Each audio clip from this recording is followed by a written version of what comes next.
सभी लोगों को नमस्ते। मैं पुष्कर अवस्थी। आज हम लोग एसएससी जीडी में जो एग्जाम 7/1/2023 को सेकेंड शिफ्ट में हुआ था, आज उसमें जितने मैथ्स के क्वेश्चंस हैं आज हम लोग देखेंगे, ठीक है ना, और बहुत अच्छी तरीके से क्लियर करेंगे, ठीक है ना। पहला सवाल देखिए, लिखा है 40 आदमी एक काम को 15 दिनों में पूरा कर सकते हैं। उन्होंने काम करना शुरू किया और 5 दिनों के बाद 10 और आदमी उनके साथ जुड़ गए, तो पूरा काम कितने दिनों में पूरा हुआ। कितना सिंपल सवाल है। जब भी इस तरह के सवाल मिल जाए तो आपको याद रखना है जहां से परिवर्तन हो सवाल वही से चालू करेंगे, ठीक है ना। कैसे, तो यहाँ पर 5 दिनों के बाद पूरा काम तो 15 दिन में हो रहा है, तो आपको क्या करना है कि 15 में 5 घटा देना है। तो मान लीजिए अगर 40 आदमी है तो 40 आदमी अगर से 10 दिन तक, अगर लास्ट के 10 दिन काम करवाए जाते तो उनको करने वाले यहाँ पर क्या होगा, तो 40 आदमी 10 दिन तक काम करेंगे, यही जो 10 दिन में है।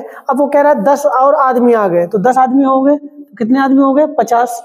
अब ये कितने दिन में करेंगे, तो आप कर लीजिए। तो MD बराबर MD लगा दीजिए। लगाएंगे तो ये देखिए 0 से 0 खत्म हो जाएगा, 5 पावर 40, तो D की वैल्यू कितनी आ गई, 8। इसका मतलब क्या हुआ कि अगर 50 आदमी होते तो काम 8 दिन में होता कि नहीं होता, और 5 दिन पहले कर लिया है, तो इसका मतलब क्या है, 5 और ये 8 जोड़ देंगे तो 13 दिन आपका आंसर हो जाएगा, ठीक है ना। ऑप्शन नंबर 4 सही हो जाएगा, ठीक है ना। चलते हैं अगले सवाल पे। सवाल नंबर 2 में लिखा है, चेन्नई में एक IPL मैच का टिकट 2500 रुपए का था। जब टिकट की कीमत कम की गई तो टिकटों की बिक्री में 50% की वृद्धि हुई, लेकिन राजस्व में 15% की कमी देखी गई। टिकट की घटी हुई कीमत क्या थी। यहाँ पर लिखा है दशमलव के बाद 2 स्थान तक निकालना है, ठीक है ना। तो किस तरीके का सवाल देखें, बिल्कुल सिंपल सवाल है। तो आपको ये पता होना चाहिए तो इस चीज के लिए कि यहाँ पर आपको संख्या गुणते कीमत बराबर राजस्व होता है। ये आपको पता होना चाहिए कि संख्या गुणा कीमत में कर देंगे तो राजस्व निकलते हैं। संख्या मतलब टिकटों की संख्या, तो यहाँ पर टिकटों की संख्या कितनी, यहाँ पर हमने मान ली 100 और कीमत मान ली एक टिकट की 100 रुपए, तो राजस्व कितना प्राप्त होगा बेटा, 10,000 रुपए, ठीक है ना। अब कह रहा है टिकटों की संख्या में 50% की वृद्धि हो गई, तो जो 100 था वो आपका 150 हो गया, ठीक है ना बेटा।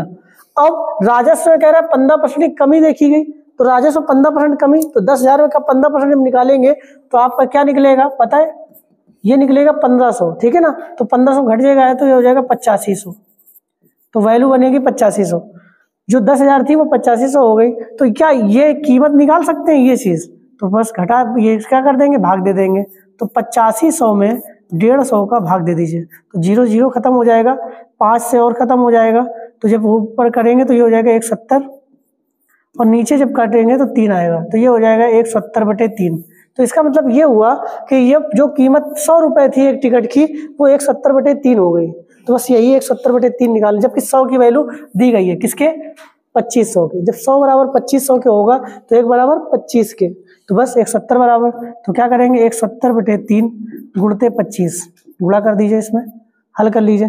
तो जब ये करेंगे तो पूरा तो कटेगा नहीं, तो अब इसको हल करिए, क्योंकि दशमलव में आना है, दशमलव तो 25 7 यहाँ पर कर देंगे, 25 7 175, कैरी 17 और 25 एकम 25, ठीक है ना। 25 और 17 जब जोड़ेंगे तो आपका क्या है, देखिए चलते हैं तीसरे सवाल में। सवाल है, दूध पानी के मिश्रण में 18 भाग दूध और 8 भाग पानी है। मिश्रण के कितने भाग को हटाकर पानी से प्रतिस्थापित कर दिया जाना चाहिए ताकि पानी और दूध का अनुपात बराबर हो जाए। कितना सिंपल सवाल है ये भी। इस तरीके से सवाल हो जाए तो आपको करना क्या है, पहले इस तरफ डाल दिए मिल्क और इस तरफ डाल दिए वाटर। क्या है, 18 भाग मिल्क है और पानी कितना है, 8 भाग। अब क्या क्या हो जाए, 1:1 हो जाए। इसकी पहचान क्या होती है, इससे मिश्रण निकालेगा, जब निकालने की बात कहेगा तो मिश्रण निकलवाएगा, और जब डालने की बात कहेगा तो एक वैल्यू कोई डलवा देगा। तो आपको करना क्या है, ऐसे सवालों की ट्रिक हम बता रहे हैं उसको क्लियर कर लीजिए। तो यहाँ पर आपको सबसे पहले यहाँ पर मिश्रण बराबर कर लेना है। तो 18 8 कितना होता है, 26। तो किसी तरीके क्या इसको 26 कर सकते हैं आप, और अनुपात भी ना बदले, तो हम क्या करेंगे, 13 का गुणा कर देंगे। क्या कर देंगे, 13 गुणा, तो 13 कम 13 और 13 कम 13, तो ये भी 26 बन गया और ये भी 26। जैसे ही ये काम किया आपने, दोनों मिश्रण बराबर कर दिए, अनुपातिक वैल्यू अनुपातिक योग बराबर कर दिया, तो आपको क्या होगा, जो दूसरा वैल्यू होगा जो मिलाया नहीं गया वो कुल का काम करने लगेगा। तो 18 से कितना हुआ, 13, कितना कम हो गया, यहाँ पर देख सकते हो 5 कम हो गया। बस यही 5 18 पर कौन सा भाग है, 5/18, यही आपका आंसर हो जाएगा। ऑप्शन नंबर 4 सही हो जाएगा, ठीक है ना। चलते हैं अगले सवाल पे। देखिए चलते हैं चौथे नंबर सवाल पे। सवाल है, यदि एक बेलन की ऊंचाई में 25% की वृद्धि की जाती है और उसके आधार की त्रिज्या में 15% की कमी की जाती है तो उसके वक्र पृष्ठीय क्षेत्रफल में प्रतिशत वृद्धि और कमी ज्ञात कीजिए। कितना सिंपल सवाल है। आपको जब भी आपको क्षेत्रफल में कमी और वृद्धि वाले सवाल हो, इनको आपको परसेंटेज से कर देना है डायरेक्टली, कुछ नहीं करना। 25% वृद्धि आपको करना है 25%, तो 100 की वैल्यू 25 बढ़ाइए 125 कर देंगे, है ना। और यहाँ पर कह रहा है 15% कमी, तो 15% कमी कर दीजिए। तो 125 का 15% जब निकालेंगे आप तो 18.75 निकलेगा। कितना निकलेगा? तो जो बढ़ाया है तो कितना बढ़ाया है 25, और जो घटाया है कितना घटाया है 18.75, याद रहेगा माइनस का। तो दोनों का देख लीजिए। तो यहाँ पर 100, यहाँ पर क्या करेंगे 125 में याद रहेगा 118.75 घटा देंगे तो आपकी वैल्यू जो निकलेगी वो निकलेगी 6.25, डायरेक्टली आ जाएगा, ठीक है ना। अगर आप करना चाहते हो इसी चीज को तो इस तरीके से भी कर सकते हैं। कैसे? तो यहाँ पर लिख देंगे 25%, एक तरफ ये ट्रिक भी होती है पता होगा आपको, और माइनस यहाँ पर 15%। इस तरीके से सवाल होगा, इस तरीके कर लेंगे। तो क्या करेंगे सबसे पहले प्लस का 25 माइनस का 15 क्या आएगा 10। अब यहाँ पर 10 का गुणा करके यहाँ पर 10 का भाग दे के दोनों में और इनका गुणा करवा दीजिए आपस में। जब गुणा कराएंगे तो ये निकलेगा माइनस का 3.75। कितना निकलेगा याद रहेगा? 15 का जब 25 में गुणा कराएंगे 375 निकलता है, लेकिन दशमलव लगा है तो 2 अंक के पहले लग जाएगा, तो बस इसको घटा दीजिए तो 6.25 आपका आंसर हो जाएगा। ये भी आ जाएगा इस तरीके से। अगर और करना हो तो और भी एक तरीके है, वो समझ लीजिए। कोई वैल्यू 100 है, आपको 25% बढ़ाना है तो 125/100 कर दीजिए, और अगर 15% घटाना है तो 85/100 कर दीजिए। तो जो वैल्यू आए उसका अंतर देख लेना, वही आपका ये भी आंसर आ जाएगा 6.25, ठीक है ना। आशा करता हूँ ये चीज तुम्हें समझ में आ गई होगी। चलते हैं अगले सवाल पे। देखिए चलते हैं 5वें नंबर सवाल पे। लिखा है वर्ष 2019 में 1,20,000 रुपए की राशि का 12% वार्षिक दर से सावधि जमा में निवेश किया गया था, ठीक है ना, जिसकी गणना वार्षिक चक्रवृद्धि आधार पर की गई थी।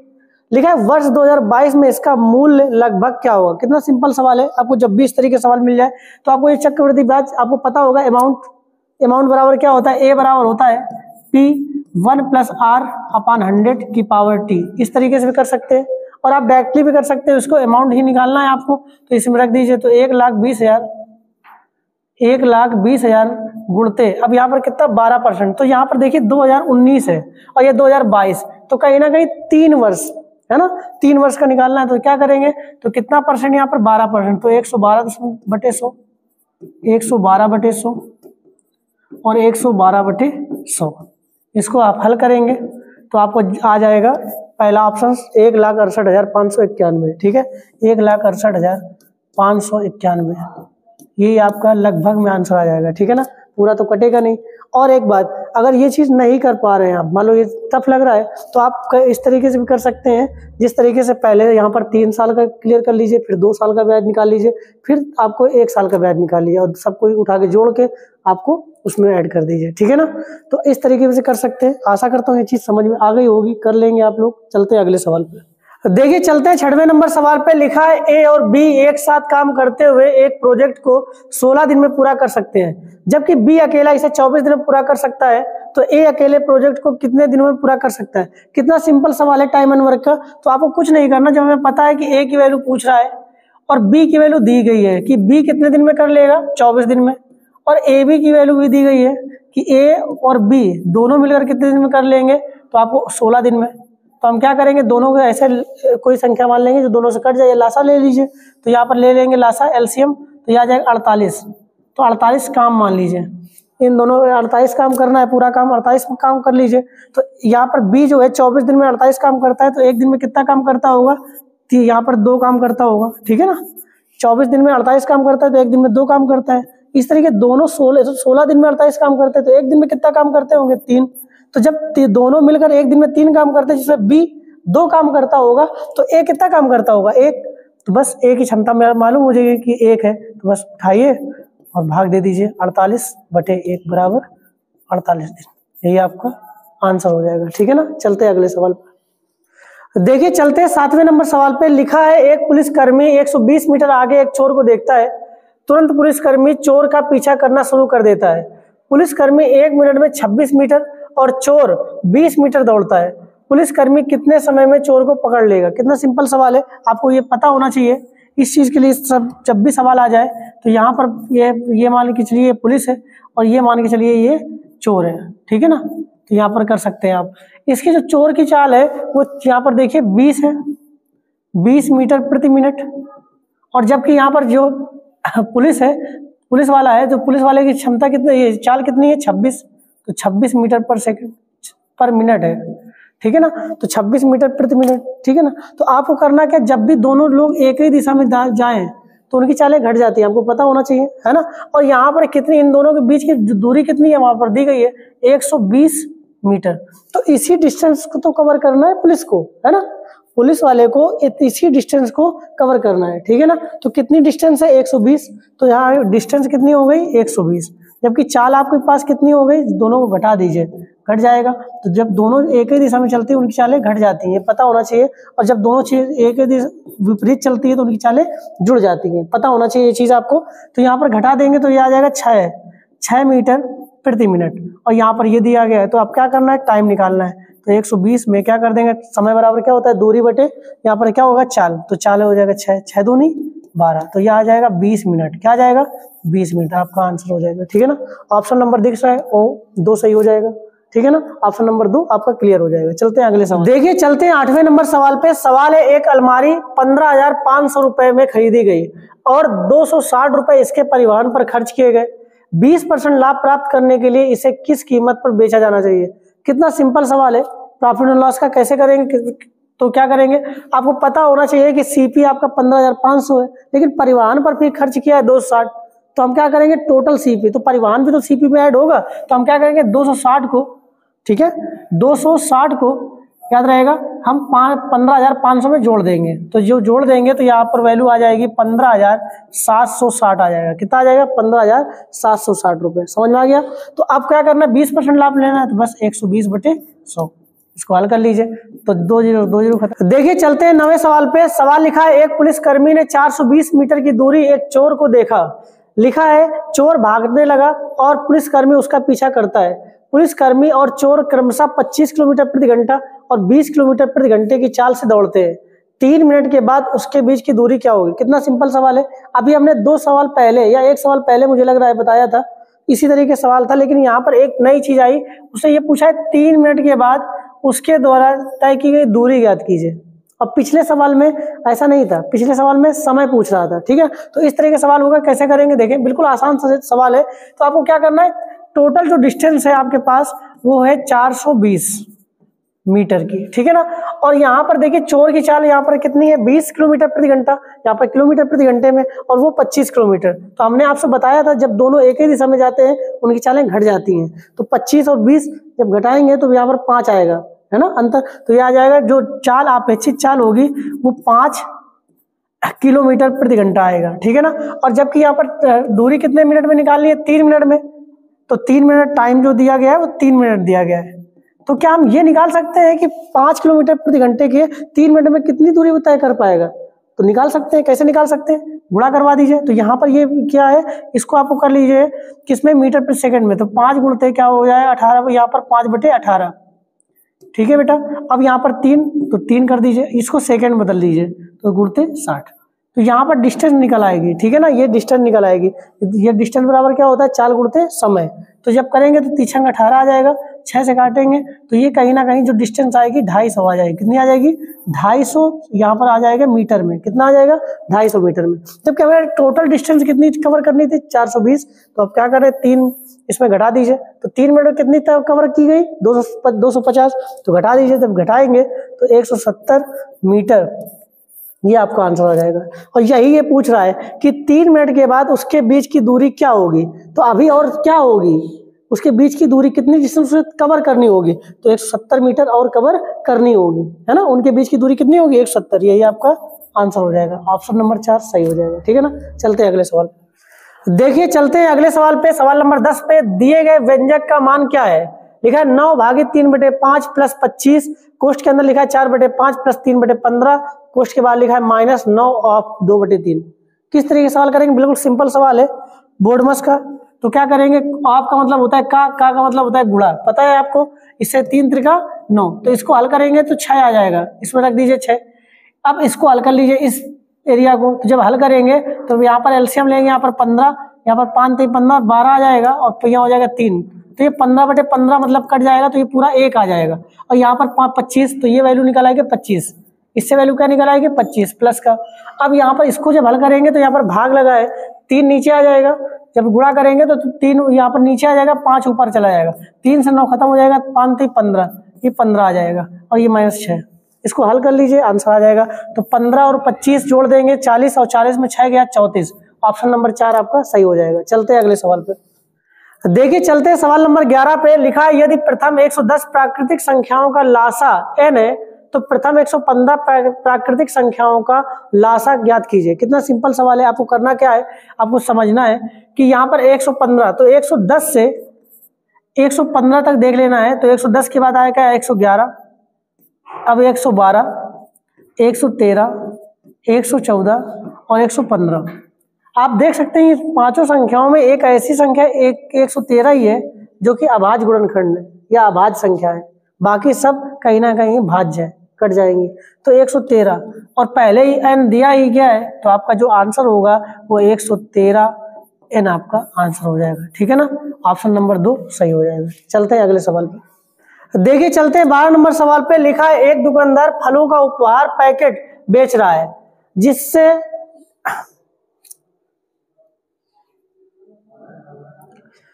देखिए चलते हैं 12 नंबर सवाल पे। लिखा है एक दुकानदार फलों का उपहार पैकेट बेच रहा है जिसमें वह सेब और आम मिला दे रहा है। पैकेट में 100 रुपए प्रति किलोग्राम की औसत दर से कुल 12 किलोग्राम फल है।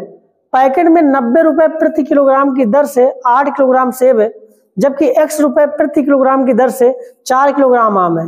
तो x का मान ज्ञात कीजिए। यहाँ पर एक नोट लिखा है पैकिंग के लिए अन्य सभी शुल्कों पर ध्यान नहीं दिया जाना चाहिए। तो बस आपको इसी तरीके से, तो जब याद रखना, मान लीजिए कोई डलिया हम कर रहे हैं, है ना, कोई उपहार की पैकेट बनवा रहे हैं, तो वहां पर 100 रुपए प्रति केजी के हिसाब से वो लगा रहा है। तो 12 केजी जो लगाएगा, तो 12 केजी कितने के होंगे 100 के दर से, तो बेटा 1200 के पड़ेंगे जाके। वो जो डलिया बनेगी जाके वो 1200 की रुपए की बनेगी। अब जिसमें 90 रुपए प्रति केजी के हिसाब से आपको पता होना चाहिए, यहाँ पर क्या हो जाएगा, यहाँ पर सेब है तो 9 है 72, यहाँ पर देख लीजिए 720 कितना आ जाएगा, ये सेब का रेट आ जाएगा एप्पल का, तो 720। तो क्या हम यहाँ पर ये कह रहा है जबकि प्रति x रुपए प्रति किलोग्राम की दर से 4 किलो आम, तो क्या मैंगो का नहीं निकाल सकते हम, तो घटा दीजिए तो मैंगो को निकल आएगा। तो यहाँ पर देखिए जब घटाएंगे तो यहाँ पर वैल्यू कितनी बनेगी 8 बनेगी जाके, यहाँ पर 4, तो 480 रुपए, इसका मतलब तुमने आम में खर्चा किया है। ठीक है ना, और कितना केजी करना है 4 केजी, तो यही 480 में 4 का भाग दे दीजिए। जब 4 का भाग देंगे तो आपका 120 रुपए आपका आंसर हो जाएगा। ठीक है ना, यही आप पूछ रहा है, तो ऑप्शन नंबर 3 सही हो जाएगा। ठीक है ना, चलते हैं अगले सवाल। चलते हैं 13 नंबर सवाल पे। लिखा है एक गोले का संपूर्ण पृष्ठीय क्षेत्रफल 22,176 सेंटीमीटर स्क्वायर है, तो गोले का व्यास ज्ञात कीजिए। यहाँ पर लिखा है पाई का मान 22/7, तो इस तरह रख सकते हैं। आपको पता होना चाहिए इसका फार्मूला क्या होगा, तो टोटल सरफेस एरिया जो होता है वो होता है 4πr² गोले का। ठीक है ना, तो आप रख सकते हैं इसमें, तो 22,176 बराबर 4 गुणते 22/7 यहाँ पर रख सकते हैं, और गुणते r²।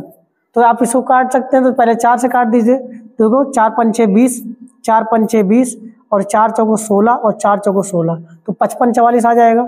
अब ये 22 से 55 44 खत्म हो जाएगा, तो यहाँ पर 22, यहाँ पर देखो 22 दूनी 44 आ जाएगा, और फिर यहाँ पर 11 बचेगा, 22 पंचे 110 और यहाँ पर आ जाएगा, तो 22 दूनी 44, तो ये 252 आपका ये निकल आएगा। ठीक है ना, और 252 में 7, तो r² बराबर आ जाएगा 252 गुणते 7। तो r बराबर जब निकालेंगे तो यहाँ पर 7 दूनी 14 आ जाएगा, 7 पन्ना 35, 35 और 1 36 आ जाएगा, 7 दूनी 14 और 14 3 जो जोड़ेंगे तो 17, तो 1764 आपका r² की वैल्यू आ जाएगी। ठीक है ना, तो यहाँ पर जब r² बराबर आ जाएगी तो r की वैल्यू कितनी आ जाएगी, तो ये 1764 42 का होता है वर्ग। ठीक है ना, तो याद रहेगा, तो यहाँ पर 42 r की वैल्यू। वो पूछ रहा है व्यास क्या होगा, तो बस गुणा कर दीजिए 2 का, तो 84 आपका आंसर हो जाएगा, 84 सेंटीमीटर। ऑप्शन नंबर देख सकते हैं 2 सही होगा। ठीक है ना, चलते हैं अगले सवाल पे। देखिए चलते हैं 14 नंबर सवाल पे। लिखा है एक राशि चक्रवृद्धि ब्याज पर 3 वर्षों में 4900 रुपए और 5 वर्षों में 64 रुपए हो जाती है। जब ब्याज वार्षिक रूप से चक्रवृद्धि किया जाता है तो वार्षिक ब्याज दर ज्ञात कीजिए। कितना सिंपल सवाल करेंगे, देखते हैं। लिखा है 6400 रुपए यहाँ पर देखा है, और यहाँ लिखा है 4900 रुपए, वहां लिखा है 6400 रुपए, ठीक है ना। तो यहाँ पर देखिए 3 वर्ष में 4900 रुपए हो जाता है, 5 वर्ष में 6400 रुपए हो जाता है। तो आपको जब भी इस तरीके सवाल मिल जाए तो आपको शॉर्ट कट करना है। कैसे करना है देखिए, तो यहाँ पर देखिए, यहाँ लिख देना 4900 और यहाँ लिख देना 6400। जब लिख देंगे आप तो यहाँ पर देखिए जितने समयों का अंतर होगा, उनके समयों का अंतर जो होगा, अगर समयों का अंतर 2 है तो वर्गमूल करना है, समयों का अंतर 3 है तो घनमूल कर देना है। तो यहाँ पर क्या है, 2 वर्ष का अंतर है, यहाँ 5 वर्ष, वहाँ 3 वर्ष, तो अंतर कितना 2 वर्ष, तो वर्गमूल कर देना है। वर्गमूल जब करेंगे तो 2 जीरो से 2 जीरो खत्म हो जाएंगे, और यहाँ पर जब करेंगे इसका तो ये हो जाएगा 7 और ये बन जाएगा 8, तो पहली वैल्यू आ जाएगी, ठीक है ना। तो 8 से यहाँ पर देखिए जो 7 से वैल्यू कितनी हो गई 8, कितना बढ़ गया 1, यही 1 निकाल लेना है 7 पे। तो 1 7 पे कितना परसेंट, यहाँ पर देखिए 1 7 में कितना परसेंट होगा, तो आप जिसको हल करेंगे तो 14 सही 2/7% आपका आंसर हो जाएगा, ठीक है ना। ऑप्शन नंबर 3 सही हो जाएगा, ठीक है ना। चलते हैं अगले सवाल पे। देखिए चलते हैं 15 नंबर सवाल पे। लिखा है यदि 12 पुरुष 60 मीटर लंबी दीवार का निर्माण 5 दिन में कर सकते हैं तो 24 पुरुष 2 दिन में उसी दीवार की कितनी लंबाई निर्माण कर सकते हैं। कितना सिंपल सवाल है। एमडीएच का, टाइम एंड वर्क में एमडीएच एक वैल्यू रहती है, उसको समझेंगे। या आपको पता होना चाहिए कि एमडीएच है ना बटे डब्लू बराबर एमडीएच बटे डब्लू, इस कॉन्सेप्ट का सवाल है, ठीक है। समझ में आ रहा है कि नहीं आ रहा है। तो यहाँ पर 12 पुरुष लिख देंगे, यहाँ पर 60 मीटर, तो 60 मीटर है तो वर्क है तो नीचे कर देंगे। अब यहाँ पर कितने दिन में, 5 दिन में, तो बस कर दीजिए, जो देगा वही क्लियर कर देंगे। यहाँ पर एच दिया नहीं है, एच मतलब हावर होता है तो कोई मतलब नहीं है, तो रख सकते हैं। अब यहाँ पर कितना 24, यहाँ पर पुरुष 24 पुरुष, यहाँ पर कितना 2 दिन में, तो 2 दिन में कितना वर्क पूछ रहा है कितने मीटर की, तो यहाँ पर कर दीजिए। तो एक्स मान सकते हो, कुछ मान सकते हो, ये क्लियर कर दीजिए। तो हल करिए इसको, 12 पंचे 60 और 5 से 5 खत्म हो जाएगा, तो एक्स की वैल्यू 24 दूनी 48, आपका ऑप्शन नंबर 1 सही हो जाएगा, ठीक है ना। चलते हैं अगले सवाल पे। देखिए चलते हैं 16 नंबर सवाल पे। लिखा है रमेश को 800 रुपए के अंकित मूल्य वाली एक पुस्तक पर 2 ऑफर मिल रहे थे, वह या तो 20% प्रत्येक की 2 क्रमिक छूट ले सकता था या 30% और 10% की 2 क्रमिक छूट ले सकता था। यदि रमेश ने बेहतर ऑफर वाली योजना को चुना होता तो उसने अन्य योजना के मुकाबले कितनी अधिक बचत की होती। कितना सिंपल सवाल है। आपको यहाँ पर 2 ऑफर है, कौन का पहला ऑफर है 20% 2 क्रमिक छूट है, और दूसरा ऑप्शन है 30% और 10%। तो यहाँ पर एकमात्र समतुल बट्टा क्या हो जाएगा, यहाँ पर देख सकते हैं। तो 20 गया, 100 की वैल्यू 20 कम करिए 80, और 80 का 20% जब निकालेंगे 16, तो पहले 20 कम किया फिर 16, तो 20 और 16 जोड़ देंगे तो 36% की आपने यहाँ पर कमी की। याद रहेगा, यहाँ पर डिस्काउंट आपको 36% मिलता। यहाँ पर अगर 100 की वैल्यू होती, इसको क्लियर करिए, तो जब 30% 100 की वैल्यू 30 कम करिए 70, और 70 का 10% 7, तो 30 और 7 जोड़ देंगे तो 37। तो आपको देख रहे हैं। तो यहाँ पर अगर इस तरीके से यहाँ पर ये ऑफर लेते हैं तो यहाँ पर 36% छूट होती, और जो कि ये ऑफर लेते हैं तो 37% छूट होती। तो आपको कितना अधिक छूट होती, 1%। अगर ये वाली छूट ले लेते बेहतर ऑफर करने के लिए तो 37%, तो 1 ही तो अधिक रहता।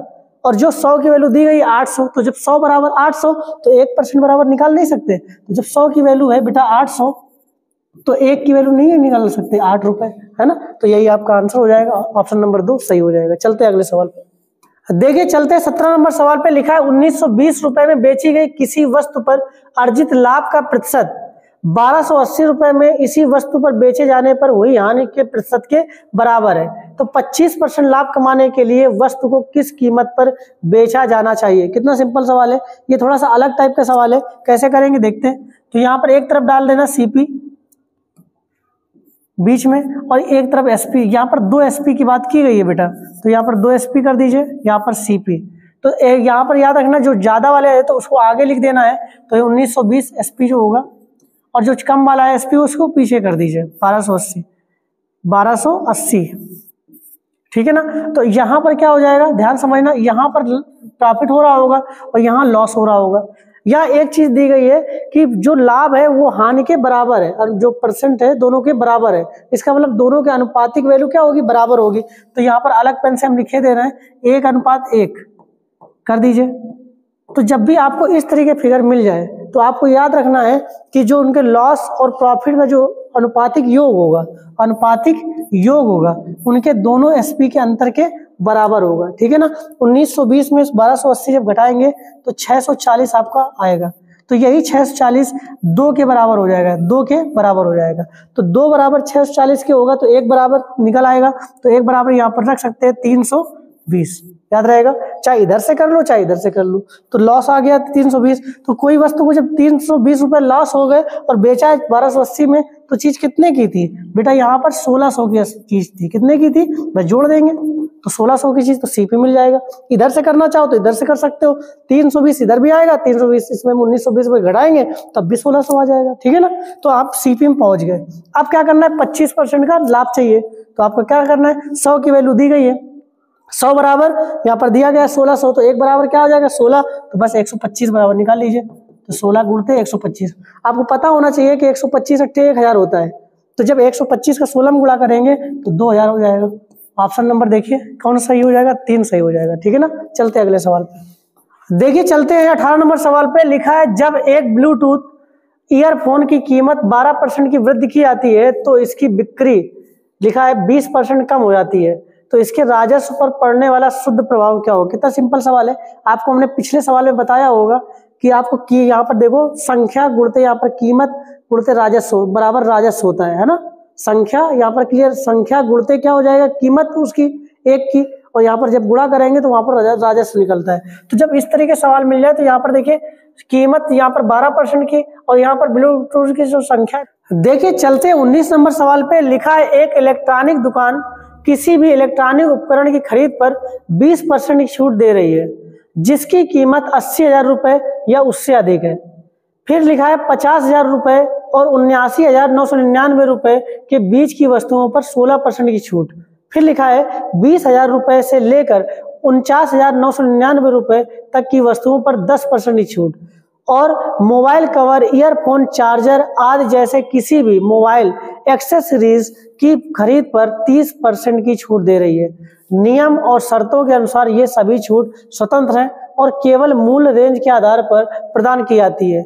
लिखा है अजय ने 40,000 रुपए की कीमत का एक मोबाइल, 90,000 रुपए का एक लैपटॉप और 400 रुपए का एक मोबाइल कवर खरीदा, उसे कुल कितनी छूट हो? तो आपको ऐसे सवाल कैसे आएंगे? आपको भ्रमित करने वाले होते हैं। देखने में आपको सवाल बहुत बड़ा लगेगा, बहुत समय लगेगा, लेकिन ऐसा कुछ नहीं है। बिल्कुल सिंपल सवाल ऐसे होते हैं, बस पढ़ने में थोड़ा सा टाइम लगता है। ठीक है ना, तो आपको करना क्या? बस ये देखना है कि अजय ने क्या क्या खरीदा। तो देखिए 40,000 रुपए क्या खरीदा? मोबाइल खरीदा। 90,000 रुपए में क्या खरीद लिया? लैपटॉप खरीद लिया। याद रहेगा ना, 90,000 रुपए में क्या खरीद रहा? लैपटॉप खरीद रहा। और 400 रुपए में क्या खरीदा? Mobile cover. तो आपको जो छूट है वो देख लीजिए किसमें किस रेंज में आ रही है। तो 40,000 रुपए है तो ये किस रेंज में आ रही है? ये आ रही है 20,000 और 49,999 रुपए के बीच में आ रही है कि नहीं आ रही है? भाई 40,000 रुपए है तो ये 20,000 और 49,999 के बीच में आ रही, तो इसका मतलब छूट कितनी होनी चाहिए? 10% की। तो इसमें छूट मिलेगी 10% की।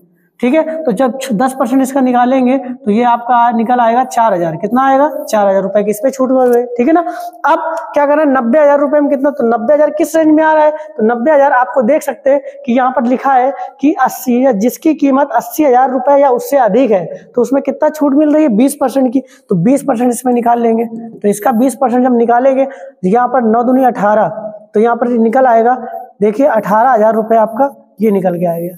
याद रहेगा। तो इससे लैपटॉप से यहाँ पर मिल जाएगा 18,000 रुपए कमी हो जाएगी, है ना। और उससे जो मोबाइल खरीद रहे हो तो उसमें 4,000 की कमी आ जाएगी।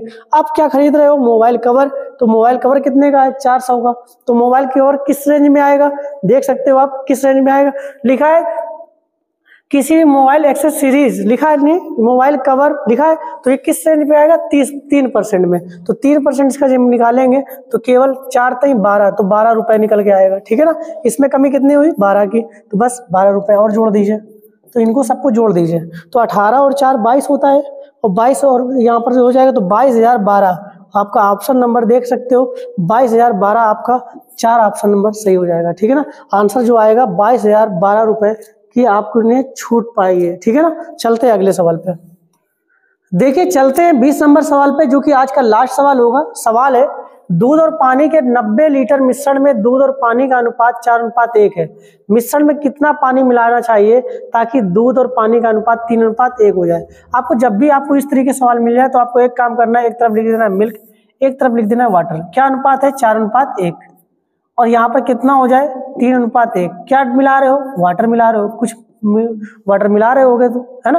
तो जब आपको एक नियम याद रखना है क्या, कि जब भी कोई भी दो पदार्थों का मिश्रण हो उसमें एक चीज घटे या बढ़े, याद रहेगा, तो दूसरी जो वैल्यू रहती है उसमें मूल अवस्था में उसकी कोई परिवर्तन नहीं होता। तो आपको यही काम करना है कि यहाँ पर जो मिल्क है, तो मिल्क तो बड़ा घट नहीं रहा है, तो इसको सेम कर लेना है। जब सेम करेंगे तो इसमें 3 का गुणा कर दीजिए और इसमें कर दीजिए 4 का।